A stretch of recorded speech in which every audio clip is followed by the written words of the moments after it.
In the quiet hours of the night, when shadows grow long and memories surface from the depths of forgotten places, there exists a story that has haunted generations. It's a tale that begins with dreams of childhood wonder and descends into a nightmare that spans decades. This is the disturbing story of Freddy Fazbear's Pizza, a place where innocence was lost, where joy turned to terror, and where the boundary between life and death became forever blurred. Before we begin, I noticed 99% of you haven't subscribed. If you haven't, then please do for more videos. The story begins not with the familiar red brick building that would become synonymous with horror, but in the mind of a man whose genius would become his curse. Henry Emily was an inventor, a dreamer who saw the potential for animatronic entertainment to bring joy to children. In the early 1970s, he partnered with William Afton, a businessman with his own vision for the future of family entertainment. Together they would create something that would change their lives forever, though neither could have imagined the darkness that lay ahead. Their first venture was a small diner called Fredbear's Family Diner, a humble establishment that featured two animatronic characters, Fredbear, a golden bear with a top hat and bow tie, and Spring Bonnie, a yellow rabbit with a cheerful demeanour. The diner itself was modest, with checkered floors and wooden tables that bore the scratches and stains of countless family meals. The walls were decorated with colourful posters advertising birthday parties and special events, and the air always smelled of pizza and the faint metallic scent that seemed to follow the animatronics wherever they went. These weren't ordinary animatronics, they were spring-lock suits, revolutionary hybrid costumes that could function both as automated entertainers and as wearable suits for human performers. The technology was Henry's masterpiece, a complex system of springs, locks, and mechanical components that could compress to allow a human performer to wear the suit, then expand to create the illusion of a fully automated robot. The engineering was brilliant but inherently dangerous, requiring precise handling to avoid the spring-lock mechanisms that could snap shut with deadly force if triggered by moisture, sudden movement, or mechanical failure. The suits were marvels of 1970s engineering, each one containing hundreds of individual components that had to work in perfect harmony. The springlocks themselves were the most critical elements, metal mechanisms that held the animatronic parts in a compressed state when the suit was worn by a human. When activated, these locks would release, allowing the mechanical components to expand into their full positions. But if something went wrong, if the locks were triggered while someone was inside the suit, the results would be catastrophic. The metal parts would snap into place with tremendous force, crushing anything in their path. The diner was a success, filled with the laughter of children and the warm glow of family gatherings.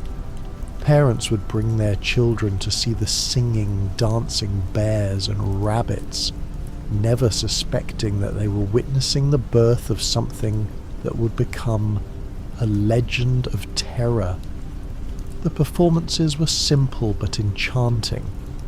Fredbear would tell jokes and sing songs while Spring Bonnie danced and played simple melodies on a small keyboard. Children would clap and cheer, their faces bright with wonder as they watched the mechanical creatures come to life. Henry Emily watched his creations bring joy to countless families, his heart filled with pride at what he and William had accomplished together. He would stand in the back of the dining room during performances, observing the children's reactions, making mental notes about improvements he could make to the animatronics' movements and expressions. For Henry, There was no greater satisfaction than seeing a child's face light up with delight at one of his creations. But William often harboured darker impulses beneath his businessman's facade. While Henry saw the animatronics as vessels for joy and wonder, William saw them as something else entirely. He was fascinated not just by the technology of the animatronics, but by their potential for something far more sinister.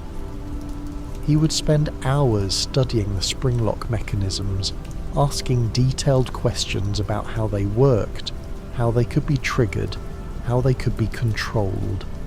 His interest went beyond mere curiosity. There was something hungry in his eyes when he looked at the suits, something that made Henry uncomfortable, though he couldn't quite put his finger on what it was. As the diner grew in popularity, William began to see opportunities that Henry could never have imagined. The springlock suits weren't just entertainment, they were the perfect disguise, a way to move among children without suspicion, to gain their trust and lead them away from safety. The friendly faces of Fredbear and Spring Bonnie could open doors that would remain closed to a strange adult. Children who might run from an unfamiliar person would eagerly follow a beloved character, trusting completely in the illusion of safety that the costumes provided. The first tragedy struck on a day that should have been filled with celebration. It was 1983, and the diner was hosting a birthday party for a young boy whose name would be lost to time, but whose fate would echo through the decades. The party had been planned for weeks. Decorations hung from the ceiling, balloons bobbed in clusters around the dining room, and a special cake sat waiting on the main table. The boy was celebrating with his friends and family, his face bright with excitement as he looked forward to meeting Fredbear up close. But the day took a horrific turn when the boy's older brother and his friends decided to play a cruel prank. They'd been teasing the younger boy for weeks about his fear of the animatronics, calling him a baby for being scared of what they saw as simple robots. The older boys thought it would be funny to give him a closer look at Fredbear, to cure him of his fears by forcing him to confront them. They lifted the crying child up, ignoring his pleas and struggles, and carried him toward the stage where Fredbear was performing. The golden bear's mouth was open wide as he sang his birthday song, the mechanical jaw moving up and down in time with the music. The older boys, laughing at their prank, pushed the younger child's head into Fredbear's mouth just as the animatronic's jaw began to close. The spring-lock mechanisms, triggered by the child's tears and the moisture of his breath, snapped shut with a sickening crunch that echoed through the suddenly silent dining room. The sound was unlike anything the witnesses had ever heard, a combination of crushing bone, tearing flesh, and grinding metal that seemed to go on forever. The child's screams were cut short as Fredbear's jaws clamped down on his skull, the mechanical force far exceeding what any living creature could produce. Blood began to seep from between the animatronic's teeth, dripping onto the stage and pooling on the floor below. Chaos erupted in the dining room as parents screamed and children cried. The festive atmosphere instantly transformed into a scene of horror. Someone called for an ambulance while others tried desperately to pry open Fredbear's jaws, but the spring-lock mechanisms had engaged fully, and the bear's mouth was sealed shut with the child's head trapped inside. It took emergency responders nearly an hour to extract the boy from the animatronic's grip, using specialized tools to carefully dismantle parts of the mechanism without causing further damage. The Bite of 83, as it would come to be known, marked the beginning of the end for Fredbear's family diner. The child lingered in the hospital for days, his skull crushed, his brain damaged beyond repair. The doctors did everything they could, but the injuries were too severe. Henry Emily sat by the hospital bed, watching the monitors that tracked the boy's fading life, knowing that his creation had become an instrument of death. The steady beep of the heart monitor became a countdown to tragedy, each sound marking another moment of a life that was slipping away. When the child finally succumbed to his injuries, a part of Henry died with him. The boy's spirit, traumatized and confused by the violent nature of his death, would linger in the shadows of the diner, becoming the first of many souls trapped between life and death. Staff members began reporting strange occurrences, the sound of crying coming from empty rooms, toys moving on their own, and the feeling of being watched by invisible eyes. The boy's presence was strongest near Fredbear, as if his spirit was drawn to the machine that had killed him, unable to understand what had happened or why he couldn't go home. The diner closed its doors, but the story was far from over. William Afton, rather than being deterred by the tragedy, saw it as an opportunity. He convinced Henry to start fresh, to create something bigger and better. They would build a new restaurant, one that would put the past behind them and focus on bringing joy back to children's lives. Freddy Fazbear's Pizza was born from the ashes of Fredbear's family diner, a grand establishment with 4 main animatronic characters: Freddy Fazbear, the brown bear with the top hat, Bonnie the bunny, purple and energetic, Chica the chicken, yellow and cheerful, and Foxy the pirate fox, red and adventurous. The new restaurant was a marvel of 1980s family entertainment, far grander and more sophisticated than the humble diner that had preceded it. The building itself was impressive, a sprawling complex with high ceilings, colourful murals on the walls, and a maze of dining areas, party rooms and arcade spaces. The main dining room was dominated by a large stage where the primary animatronics performed, while smaller stages and alcoves throughout the restaurant housed additional characters and attractions. The animatronics were more advanced, more lifelike, and more engaging than anything that had come before. Freddy Fazbear stood centre stage, his brown fur gleaming under the spotlights, his top hat perfectly positioned, and his bow tie straight and proud. His movements were fluid and natural, his voice clear and melodious as he sang songs and told jokes to delighted audiences. Bonnie the bunny stood to his left, his purple fur vibrant and his guitar always ready to provide musical accompaniment. His fingers moved across the strings with mechanical precision, producing melodies that seemed almost too perfect to be real.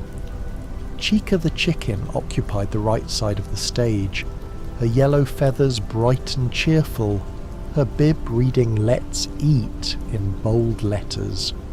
She would often interact with the audience about food and parties, her voice programmed with a maternal warmth that made children feel safe and welcome.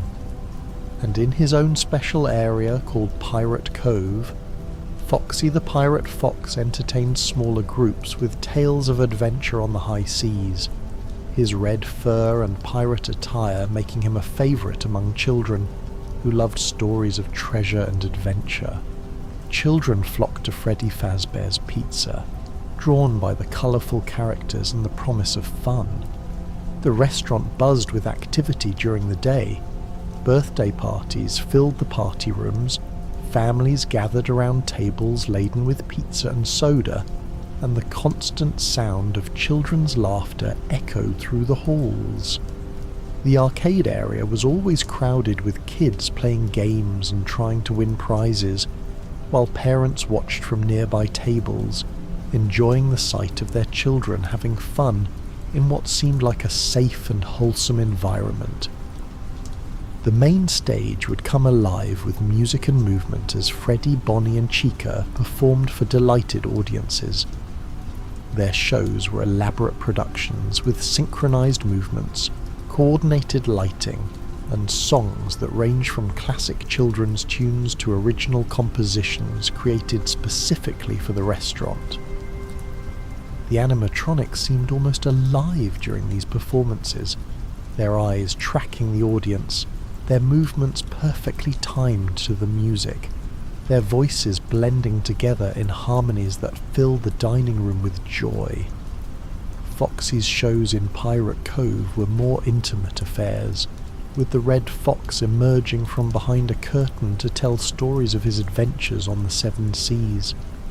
Children would gather around the small stage, their eyes wide with wonder, as Foxy spun tales of buried treasure, sea monsters, and daring escapes from enemy pirates. His hook would gleam in the stage lights as he gestured dramatically, and his voice would drop to a whisper during the scary parts, making the children lean in closer to hear every word. The restaurant buzzed with activity during the day, birthday parties, family gatherings, and the constant sound of children's laughter echoing through the halls. But William Afton's dark obsessions had not been satisfied by the tragedy at Fredbear's. If anything, the incident had awakened something terrible within him, a fascination with death and the boundary between life and the mechanical. He began to experiment, to push the limits of what was possible with animatronic technology. He studied the way the spring-lock mechanisms worked, the way they could be triggered, the way they could trap and crush a human body. The sight of the dying child in Fredbear's jaws had not horrified him, it had intrigued him. William became convinced that there was something more to death than simple cessation of life. He had seen the way the boy's spirit seemed to linger around the diner after his death, manifesting as strange sounds and unexplained phenomena. This convinced William that consciousness could somehow persist beyond physical death, that the essence of a person might be captured and preserved in some form.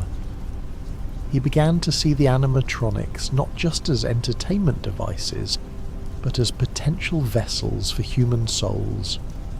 The first disappearance happened on a rainy Tuesday in 1985. A young girl named Susie had come to the restaurant with her family, drawn by the promise of pizza and entertainment. She was a sweet child, with blonde hair and a love for Chica the chicken. She would sit in the front row during performances, clapping and singing along with the animatronics' cheerful songs. William Afton had been watching her for weeks, studying her patterns, learning her preferences, waiting for the perfect opportunity. That opportunity came when Susie's dog was struck by a car in the restaurant's parking lot. As the family dealt with the tragedy, William approached the grieving child wearing the spring Bonnie suit that he had salvaged from the old diner. He told her that her dog wasn't really dead, that he had taken the injured animal to a special room in the back where it could be healed. All she had to do was follow him, and she could see her beloved pet again. Trusting the friendly yellow rabbit, Susie followed him into the darkness behind the restaurant. She was never seen alive again. The disappearances continued over the following months, each one carefully planned and executed.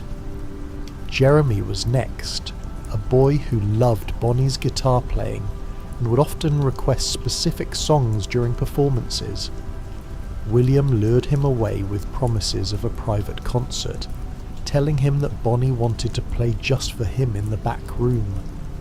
Gabrielle, who always sat in the front row during Freddy's performances, was told that the bear wanted to meet him personally and share a special secret.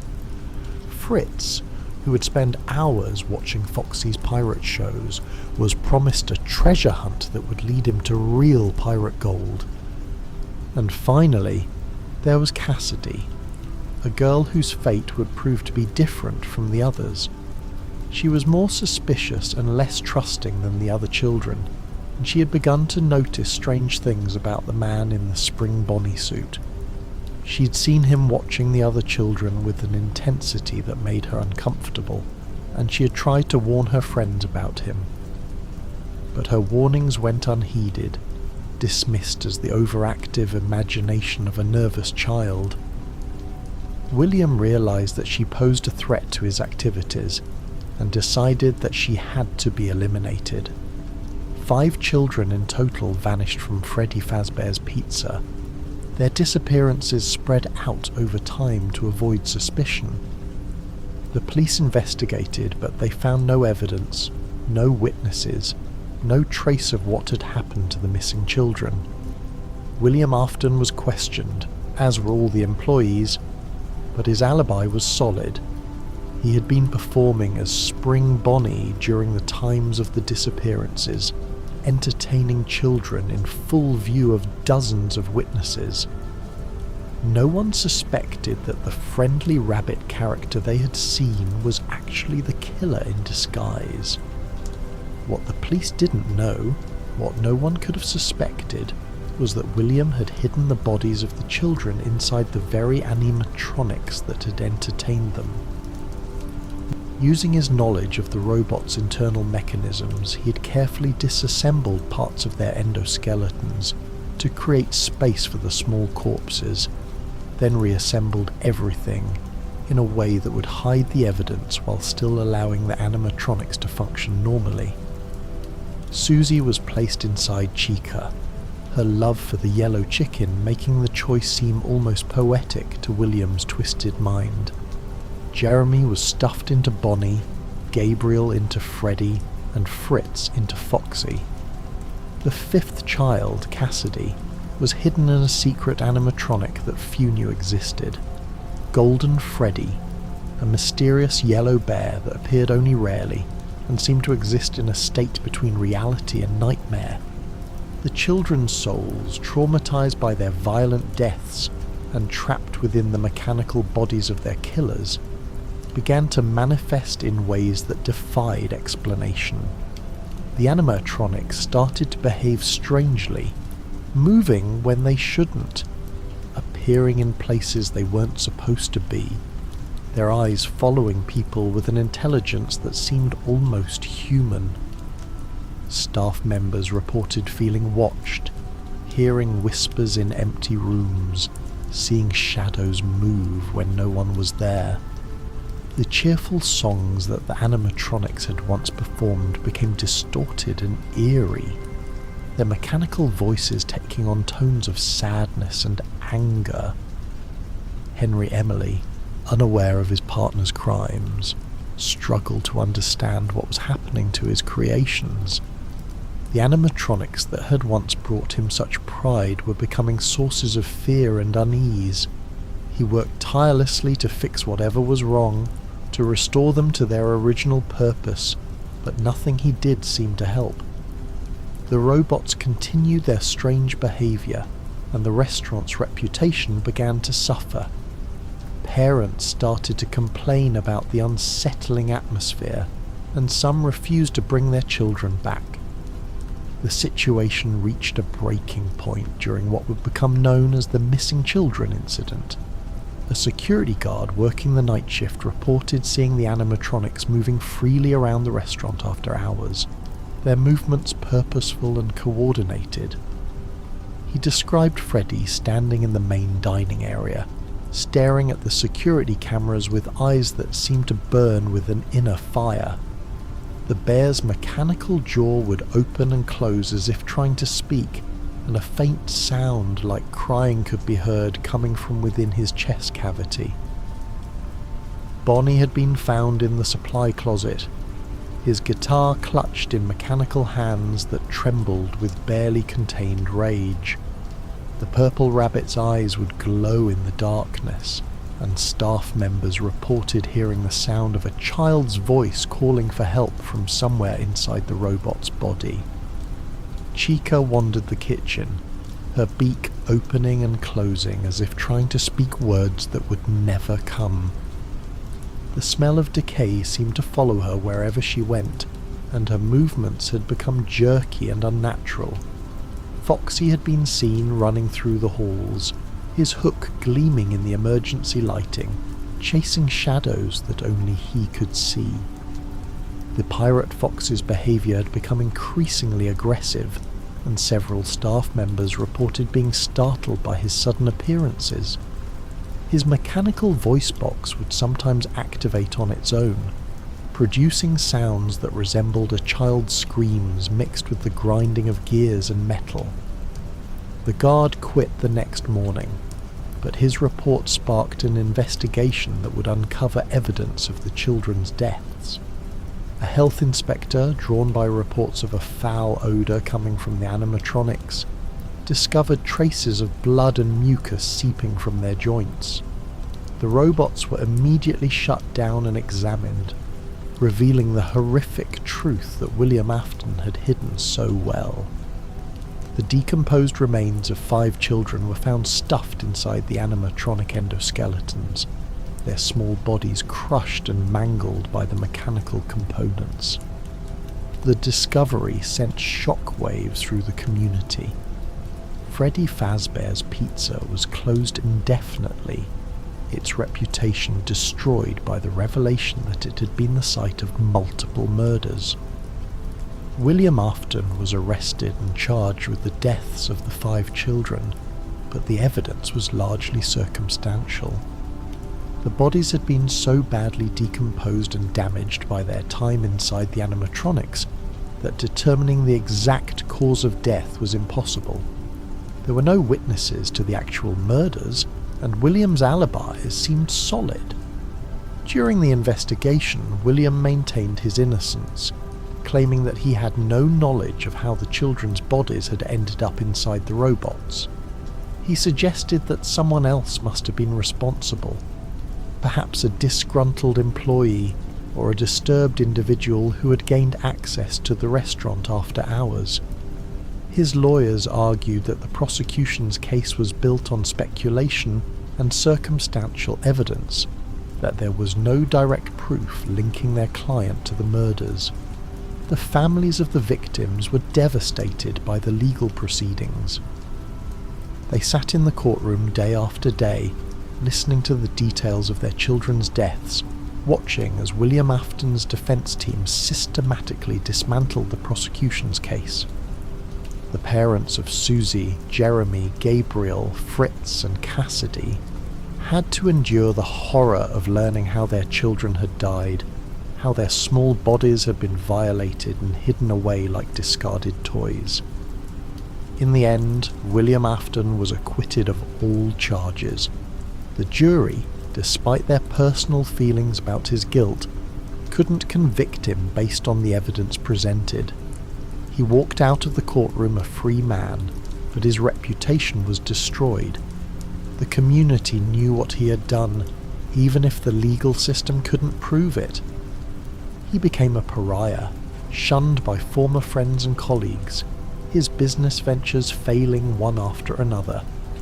Henry Emily, devastated by the trial's outcome and consumed by guilt over his role in creating the technology that had enabled the murders, retreated from public life. He sold his share of the company to William and disappeared, spending his days in isolation, haunted by the knowledge that his creations had been used to kill innocent children. The weight of responsibility crushed him, and he would spend years trying to find a way to make amends, to somehow undo the damage that had been done. William Afton, meanwhile, refused to let the scandal destroy him completely. He changed his name, moved to a different state, and began planning his comeback. He was obsessed with the animatronics and the strange phenomena that had surrounded them after the children's deaths. He had seen things during those final days at Freddy Fazbear's Pizza that defied rational explanation. The robots moving on their own, their eyes tracking him with unmistakable intelligence, their mechanical voices whispering his name in the darkness. he became convinced that the children's souls had somehow become trapped within the animatronics, that death was not the end but merely a transformation. This belief would drive his actions for the rest of his life, leading him down a path of increasingly desperate and dangerous experiments. He wanted to understand the nature of this supernatural phenomenon, to harness it for his own purposes, to achieve a form of immortality that would make him untouchable. Years passed, and William established a new company under his assumed identity. Afton Robotics would be his vehicle for continuing his research into the nature of consciousness and death. His new creations were sleeker, more sophisticated, and more lifelike than anything he had built before, but they were also designed with hidden purposes, equipped with systems that could capture and contain what he believed to be the essence of human consciousness. His first major project was Circus Baby's Pizza World, a new restaurant concept that would feature highly advanced animatronics designed to interact more closely with children. The star of the show was Circus Baby herself, a clown-like robot with red pigtails and a cheerful demeanour. She was designed to be irresistible to children, with a friendly face and a voice that could mimic the tones of a caring adult. But Baby was more than just an entertainer. She was a killing machine, designed with a hidden compartment in her stomach that could capture and store a child's body. The other animatronics in the collection were equally sinister. Ballora was a graceful dancer who could lure children close with her elegant movements and haunting music. Funtime Freddy was equipped with a hand puppet named Bon Bon, and systems designed to count and track the number of children in his vicinity. Funtime Foxy was sleek and modern, with advanced voice recognition software that could mimic the voices of people the children knew and trusted. William's own daughter, Elizabeth, became fascinated with Circus Baby during the restaurant's development phase. Despite her father's warnings to stay away from the animatronic, Elizabeth was drawn to Baby's colourful appearance and friendly personality. She would sneak into the facility during construction, watching the robots being assembled and tested. William tried to keep her away, knowing the danger that his creations posed, but Elizabeth was determined to get closer to her favourite character. On the day before the restaurant was scheduled to open, Elizabeth snuck into the facility one final time to get a closer look at Circus Baby. The animatronic, programmed to lure children close with the promise of ice cream, activated her capture mechanism when Elizabeth approached. The little girl was pulled into the animatronic's stomach compartment, her screams cut short by the mechanical systems that were designed to muffle any sound. William found her body hours later, but it was too late. Elizabeth was dead, killed by his own creation. The tragedy forced William to cancel the opening of Circus Baby's Pizza World, but it also provided him with an unexpected opportunity to study the phenomenon he had become obsessed with. Elizabeth's soul, like those of the children killed at the original Freddy Fazbear's Pizza, became trapped within the animatronic that had killed her. Circus Baby began to exhibit the same strange behaviours that had characterised the original animatronics, moving when she shouldn't, speaking when she wasn't programmed to, and displaying an intelligence that seemed distinctly human. But Elizabeth's possession of Circus Baby was different from the other cases William had observed, where the murdered children had been filled with rage and a desire for revenge. Elizabeth seemed to retain more of her original personality. She recognised her father and tried to communicate with him, though her words were filtered through Baby's programming, and often came out distorted or incomplete. She would ask about her mother, wonder why she couldn't leave the facility, and express confusion about what had happened to her. William saw this as a breakthrough in his research. He had successfully transferred a human consciousness into an animatronic body, creating a form of technological immortality. The fact that it was his own daughter made the achievement bittersweet, but he was too consumed by his scientific curiosity to be deterred by grief. He began to plan more experiments, more opportunities to study the process of soul transference, and perfect his techniques.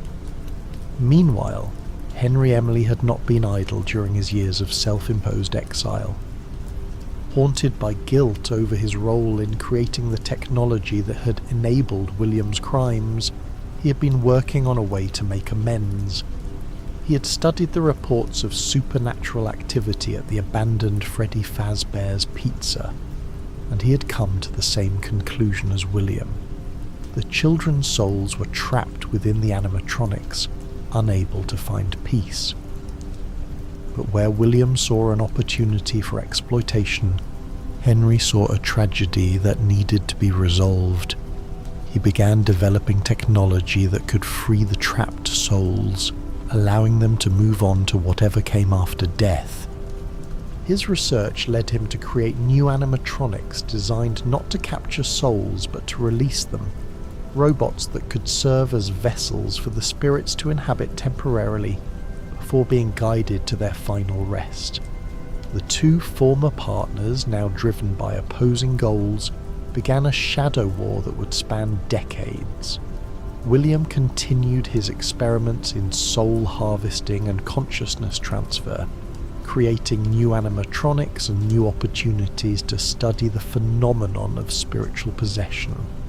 Henry worked to counter his efforts, developing countermeasures and rescue protocols designed to free the trapped souls and prevent new tragedies. This conflict played out in a series of new Freddy Fazbear's pizza locations, each one a battleground between William's desire to exploit the supernatural and Henry's determination to make amends for his past mistakes. The restaurants would open with great fanfare, featuring new and improved animatronics that promised to deliver the ultimate family entertainment experience.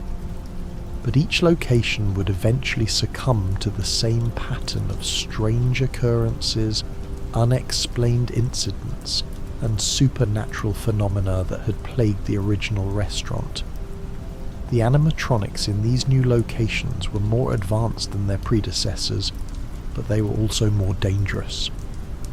William had incorporated lessons learned from his previous experiments, creating robots that were better at luring victims and more efficient at concealing evidence. The new Freddy, Bonnie, Chica and Foxy were sleeker and more appealing to children, but they were also equipped with hidden systems designed to facilitate William's dark purposes.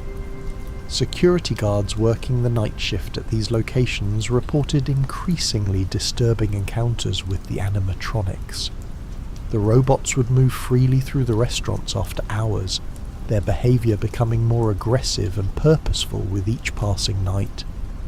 Guards described being stalked through the darkened halls, hearing mechanical footsteps echoing behind them and catching glimpses of glowing eyes watching them from the shadows. Mike Schmidt was one of the first guards to document these encounters in detail. His security logs, discovered years later, painted a picture of escalating supernatural activity that defied rational explanation.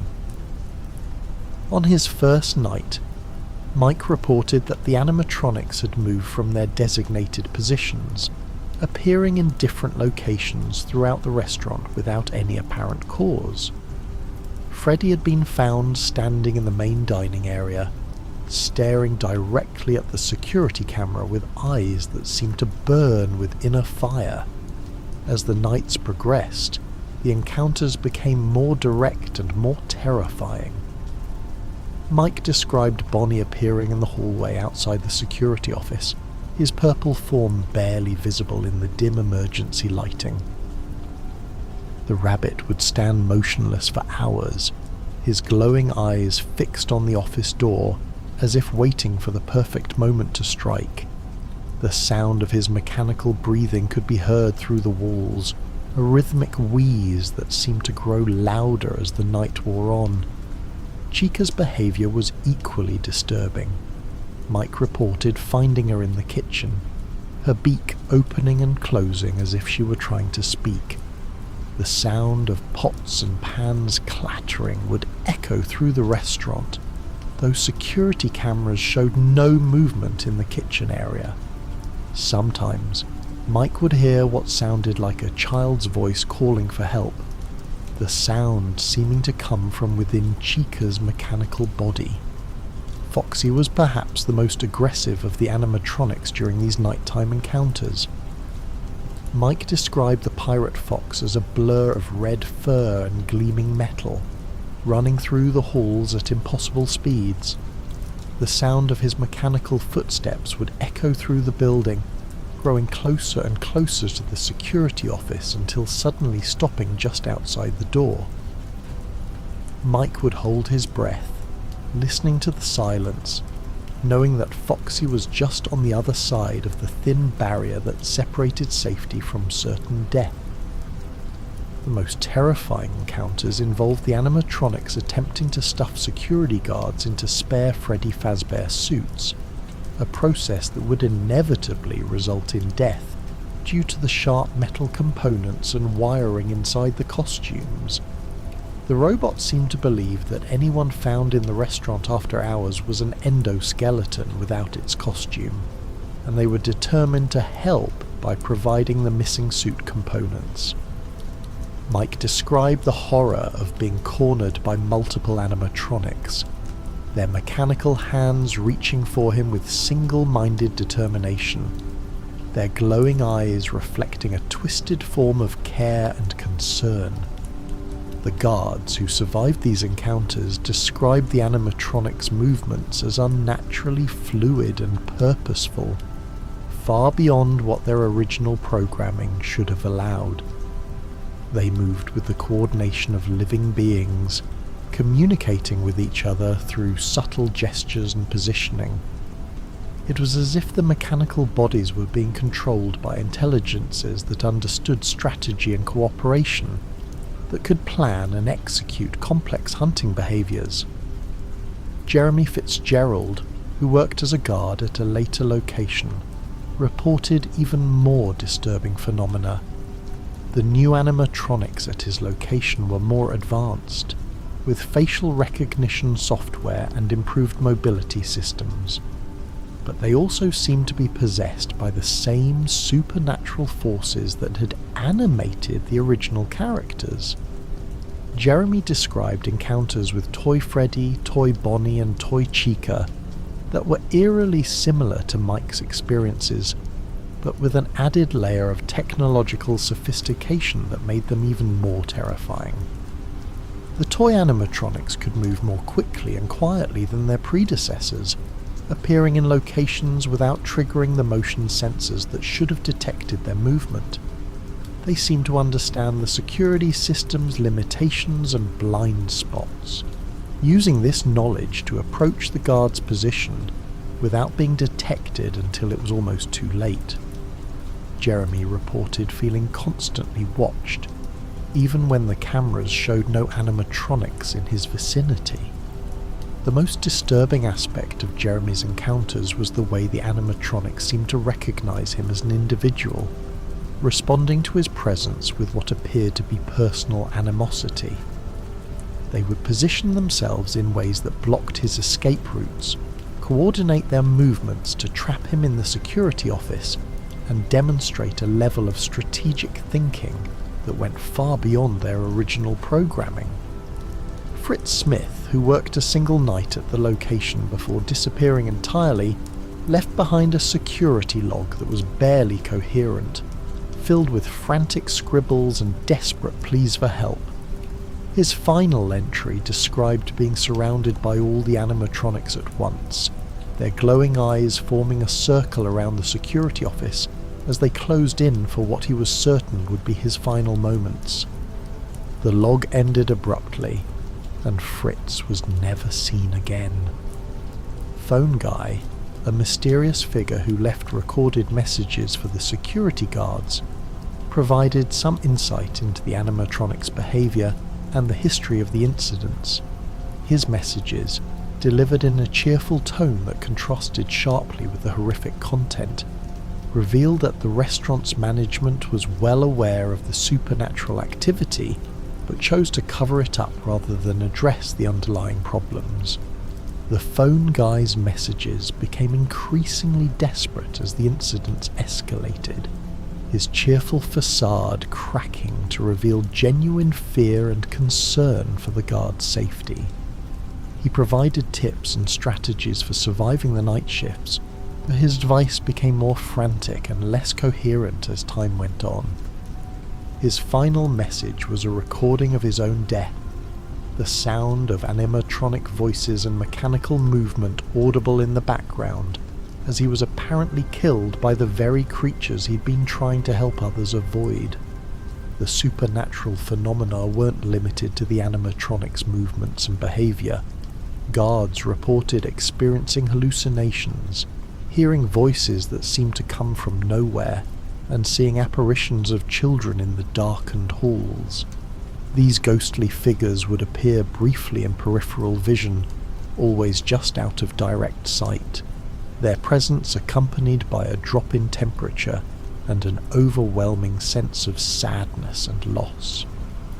The children's spirits seemed to be trying to communicate with the living, to share their stories and seek help in finding peace. Guards reported hearing whispered conversations, fragments of childhood songs, and the sound of crying that seemed to echo from within the walls themselves. These encounters were often more disturbing than the direct confrontations with the animatronics, as they provided glimpses into the suffering and confusion of the trapped souls. Golden Freddy's appearances were particularly terrifying, as the ghostly bear could manifest anywhere in the restaurant without warning. Guards would turn around to find the yellow figure sitting in their office, his hollow eyes staring with an intensity that seemed to pierce through to the soul. Unlike the other animatronics, Golden Freddy didn't move or attack directly. His presence alone was enough to drive observers to the brink of madness, filling them with an overwhelming sense of dread and impending doom. The psychological toll on the security guards was immense. Many suffered from post-traumatic stress disorder, chronic insomnia, and severe anxiety that persisted long after they had left their positions. Some were unable to work in any capacity, their minds shattered by the encounters they had experienced. Others became obsessed with the mystery of the animatronics, spending their lives trying to understand and document the supernatural phenomena they had witnessed. The turnover rate for security positions at Freddy Fazbear's pizza locations was astronomical, with most guards lasting only a few nights before quitting or disappearing entirely. The restaurant's management struggled to maintain adequate security coverage, often hiring desperate individuals who were willing to work for minimal pay and ask no questions about the unusual requirements of the job. The few guards who managed to survive extended periods at the restaurants developed their own strategies and coping mechanisms. They learned to recognize the subtle signs that indicated when the animatronics were becoming active, to identify safe routes through the building, and to use the security system's limitations to their advantage. These survivors formed an informal network, sharing information and support with others who face similar challenges. The documentation left behind by these guards provided valuable insight into the supernatural activity at the restaurants, though much of it was dismissed by authorities as the product of stress-induced hallucinations or deliberate fabrication. The guards' testimonies were consistent in their descriptions of the animatronics' behaviour and the presence of ghostly children, but the fantastic nature of their claims made it difficult for outsiders to take them seriously. The security footage from the restaurants when it survived showed only glimpses of the supernatural activity. The cameras would malfunction at crucial moments, displaying static or going dark entirely when the most significant events were occurring. The few clear recordings that existed showed animatronics moving in ways that their programming shouldn't have allowed, but skeptics argued that the footage could have been doctored, or that the movements could be explained by mechanical malfunctions. The audio recordings were more compelling, capturing the sounds of children's voices, mechanical breathing, and footsteps that seemed to come from empty areas of the restaurant. These recordings were analysed by experts in audio forensics, who confirmed that the sounds were genuine and not the result of tampering or external interference. However, the source of the voices and sounds remained unexplained, adding to the mystery surrounding the restaurants. The pattern of supernatural activity seemed to intensify over time, as if the trapped souls were growing stronger and more coherent in their manifestations. The early encounters were characterized by confusion and random behavior, but later incidents showed evidence of planning and coordination among the spirits. They seemed to be learning from each encounter, developing new strategies for communicating with the living and pursuing their goals of justice and revenge. The children's spirits also appeared to be protective of other children who visited the restaurants during operating hours. Guards reported that the animatronics' behaviour was markedly different when children were present, becoming more docile and focused on their entertainment functions. It was as if the trapped souls remembered their own childhood innocence and were determined to protect others from suffering the same fate they had endured. This protective behaviour extended to some of the security guards as well, particularly those who showed genuine concern for the children's welfare or who demonstrated respect for the victim's memory. These guards reported receiving warnings about impending dangers, finding helpful items left in strategic locations, and experiencing a sense of being watched over rather than hunted. The spirit seemed capable of distinguishing between those who meant harm and those who were simply trying to do their jobs. The supernatural activity wasn't confined to the restaurants themselves, but seemed to follow some individuals who had worked there. Former employees reported experiencing paranormal phenomena in their homes, including the appearance of ghostly children, the sound of mechanical breathing, and the feeling of being watched by invisible presences. These encounters were generally less threatening than those experienced at the restaurants, but they served as constant reminders of the tragedy that had occurred and the souls that remained trapped. The impact on the surrounding community was also significant, with residents reporting increased paranormal activity in areas near the restaurants. Children in the neighbourhood would sometimes speak of imaginary friends who matched the descriptions of the missing children, and parents reported finding their children's toys arranged in patterns that seemed to spell out messages or warnings. These incidents were usually dismissed as coincidence or imagination, but they contributed to a growing sense of unease in the community.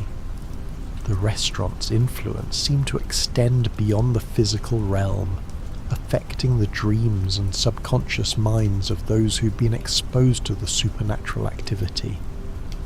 Guards and employees reported recurring nightmares featuring the animatronic characters, dreams in which they were pursued through endless corridors by mechanical beings with glowing eyes. These dreams often contained elements that the dreamers had no conscious knowledge of, suggesting that they were receiving information from some external source. The psychological studies conducted on the survivors revealed patterns of trauma that were consistent with exposure to genuine supernatural phenomena rather than simple stress or imagination. The subjects displayed symptoms that were typically associated with encounters with the paranormal, including heightened sensitivity to electromagnetic fields, increased psychic awareness, and the ability to perceive things that others could not see or hear. The medical examinations of the survivors also revealed physical changes that couldn't be easily explained by conventional science. Some showed alterations in their brainwave patterns, increased activity in areas associated with psychic perception, and heightened sensitivity to environmental stimuli. These changes persisted long after their exposure to the supernatural activity had ended, suggesting that their encounters had left permanent marks on their consciousness. The documentation and testimony provided by the security guards and other witnesses became crucial evidence in understanding the true nature of what had occurred at Freddy Fazbear's Pizza. Their accounts, while often dismissed by skeptics, provided a consistent and detailed picture of supernatural activity that was too coherent and widespread to be explained by mass hysteria or deliberate deception. The guards had risked their careers, their reputations, and their sanity to document what they had experienced, driven by a sense of duty to bear witness to the suffering of the trapped souls and to warn others of the dangers they might face. The guards who survived these encounters described the horror of being chased through the restaurant by mechanical beings that moved with inhuman speed and strength, their glowing eyes fixed on their prey with single-minded determination. The trapped souls of the murdered children, meanwhile, grew stronger and more coherent with each passing year. Their initial confusion and disorientation gave way to a burning desire for revenge against the man who had killed them. They learned to work together, coordinating their efforts to hunt down William Afton and make him pay for his crimes. The animatronics became their weapons, mechanical bodies that they could inhabit and control in their quest for justice. Golden Freddy, possessed by the soul of Cassidy, became the most powerful and persistent of these vengeful spirits. Unlike the others, who are bound to specific animatronic bodies, Cassidy could manifest anywhere, appearing as a ghostly yellow bear that existed partially in the physical world and partially in some other realm. Golden Freddy's appearances were always harbingers of doom, a sign that the supernatural forces were gathering strength and preparing to strike. The spirit would materialize in empty rooms, its hollow eyes staring with an intensity that could drive observers to madness, its presence filling the air with an overwhelming sense of dread and impending judgment. The climax of this long conflict came when William Afton, now an old man but still driven by his obsessions, returned to the original Freddy Fazbear's Pizza location. The building had been abandoned for decades, but it still held a powerful attraction for him. He believed that the original animatronics, the ones that had first exhibited supernatural behavior, held the key to understanding and controlling the phenomenon he had spent his life studying. The abandoned restaurant was a monument to decay and neglect. The once bright colours had faded to dull browns and greys, the cheerful posters hung in tatters from the walls, and the smell of mould and rot permeated every corner of the building. Tables and chairs lay overturned and broken, covered in dust and debris that had accumulated over the years. The arcade machines stood silent and dark, their screens cracked and their circuits long since failed. But despite the physical deterioration, the building still pulsed with supernatural energy. The air itself seemed alive with malevolent intent, and every shadow seemed to hide watching eyes. The temperature was unnaturally cold, and the silence was broken only by the occasional creak of settling wood and the distant sound of mechanical breathing that seemed to come from the walls themselves. Breaking into the decaying restaurant, William made his way through the darkened halls, past overturned tables and chairs covered in dust, past arcade machines that stood silent and dark. The air was thick with the smell of decay and neglect, and every step echoed through the empty building like a gunshot. He could feel eyes watching him from the shadows, could hear the faint sound of mechanical breathing coming from somewhere in the darkness. As he moved deeper into the building, William began to hear other sounds.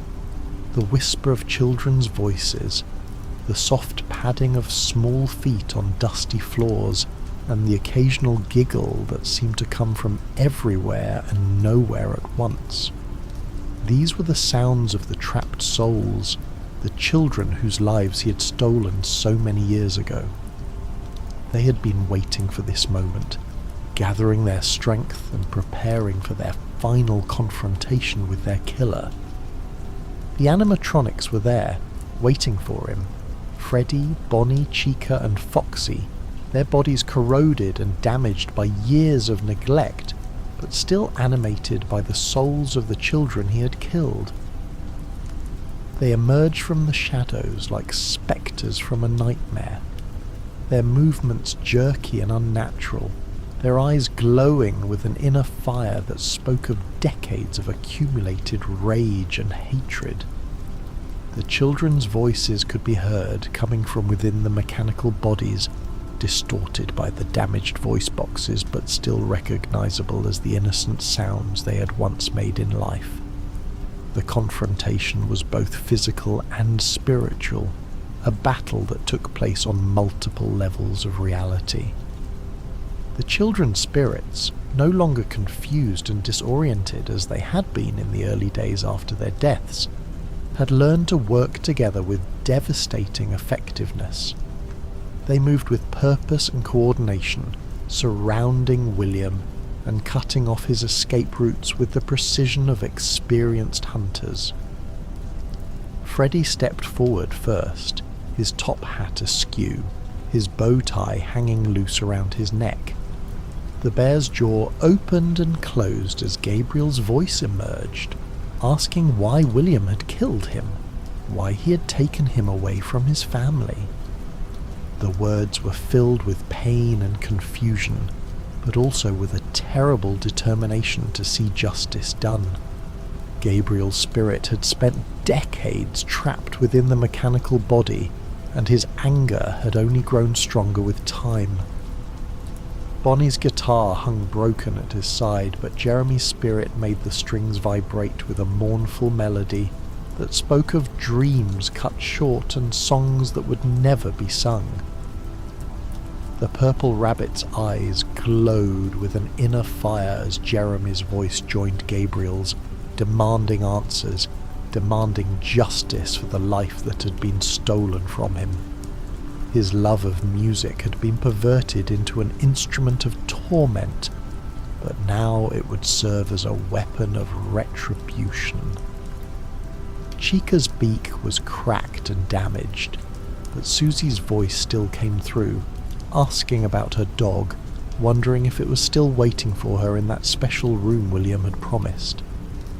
Her innocence had been shattered by William's betrayal, but her spirit had endured, sustained by the hope that someday she would see justice done and be reunited with those she'd loved in life.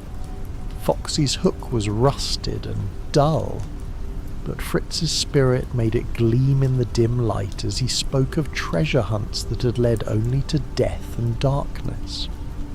The young pirate's dreams of adventure had been twisted into a nightmare of imprisonment and rage, but now he would have his chance to claim the ultimate treasure, revenge against the man who had destroyed his life. And behind them all stood Golden Freddy, Cassidy's spirit burning with an intensity that made the air itself seem to crackle with energy. The ghostly bear spoke with a voice that seemed to come from everywhere and nowhere, demanding justice, demanding payment for the crimes that had gone unpunished for so long. Cassidy's anger was the strongest of all, fueled by her knowledge that she had been right about William all along, that her warnings had been ignored, and that her death could have been prevented if anyone had listened to her. The spirits surrounded William with the patience of those who had waited decades for this moment. They had learned to work together, to coordinate their efforts, to use their supernatural abilities in ways that maximize their effectiveness. They were no longer the confused and frightened children they had been when they first died. They had become something more powerful, more focused, more determined to see their killer brought to justice. Desperate to escape, William retreated to the safe room where he had hidden the spring Bonnie suit years earlier. The yellow rabbit costume was still there, hanging on its hook like a relic from a bygone era. The suit had been his disguise, his weapon, his shield against suspicion. Without thinking, William climbed into the suit, believing that it would protect him from the vengeful spirits, as it had protected him from justice all those years ago. But the spring lock mechanisms in the suit had deteriorated over the decades, weakened by moisture and corrosion. As William sealed himself inside the costume, the locks began to fail one by one. The metal components snapped shut with sickening cracks, piercing his flesh and crushing his bones. He screamed in agony as the suit became his tomb, the very technology he had used to commit murder now turning against him. The children's souls watched as their killer died slowly and painfully, trapped within the mechanical body that had once been his disguise. But death was not the end for William Afton. Just as the children's souls had become bound to the animatronics, his own consciousness became trapped within the Spring Bonnie suit. He became Springtrap, a horrific fusion of man and machine, neither fully alive nor completely dead. For 30 years, Springtrap remained sealed in the safe room, his consciousness flickering between awareness and oblivion. The restaurant above him crumbled and decayed, but the safe room remained hidden, its existence forgotten by all but a few. William's soul, twisted by decades of evil and corrupted by his violent death, festered within the mechanical shell, growing more malevolent with each passing year. The discovery of the safe room and the horror within it would eventually lead to a new chapter in the Freddy Fazbear's Pizza Saga.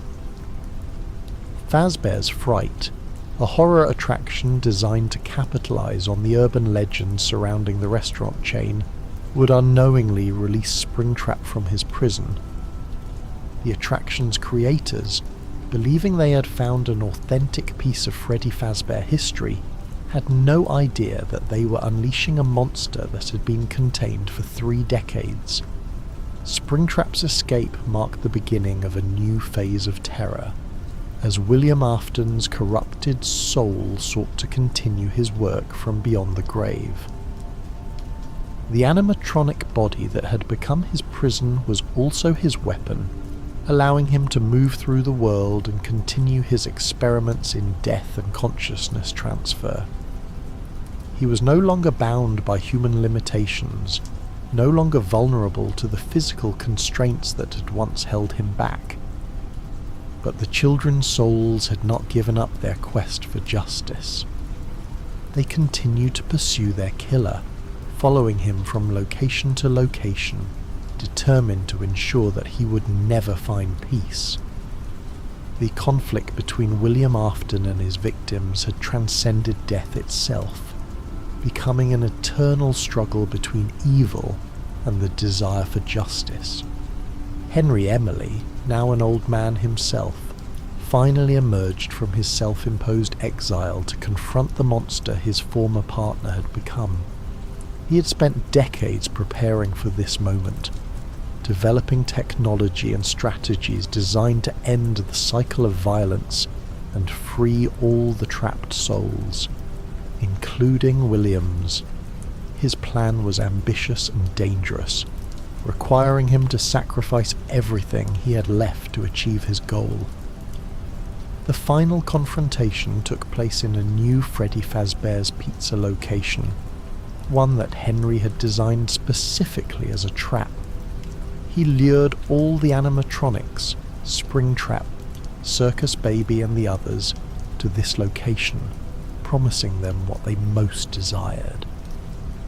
For the children's souls, it was the promise of justice and peace. For William, it was the promise of new victims and new opportunities for experimentation. For Elizabeth, trapped within Circus Baby, it was the promise of finally seeing her father again. But Henry had no intention of allowing the cycle to continue. As the animatronics gathered in the restaurant, he activated a system he had spent years perfecting. A controlled fire that would burn hot enough to destroy the mechanical bodies and release the souls trapped within them. The flames would consume everything, including Henry himself, but it would finally bring an end to the nightmare that had begun so many years ago. The fire burned through the night, reducing the restaurant and everything in it to ash and twisted metal. The heat was intense enough to melt steel, to reduce the animatronic endoskeletons to puddles of molten metal. As the flames consumed their mechanical prisons, the souls of the murdered children were finally freed from their decades of torment. Susie's spirit rose from the ashes of Chica, her form shimmering like heat waves as she looked around one final time at the place where she had suffered for so long. Jeremy emerged from the remains of Bonnie, his ghostly figure clutching an ethereal guitar as he played one last melody of farewell. Gabriel stepped out of Freddy's burning shell, his spirit tall and proud as he nodded to Henry in acknowledgement of the sacrifice being made. Fritz materialized from Fox's destroyed body, his pirate spirit finally free to sail to whatever distant shores awaited beyond death. And Cassidy, the most vengeful of them all, emerged from the flames as Golden Freddy one final time. Her spirit burned with an intensity that rivaled the fire itself, her eyes fixed on the spot where Springtrap had been consumed. She had waited so long for this moment, had endured decades of imprisonment and rage, all for the chance to see justice finally served.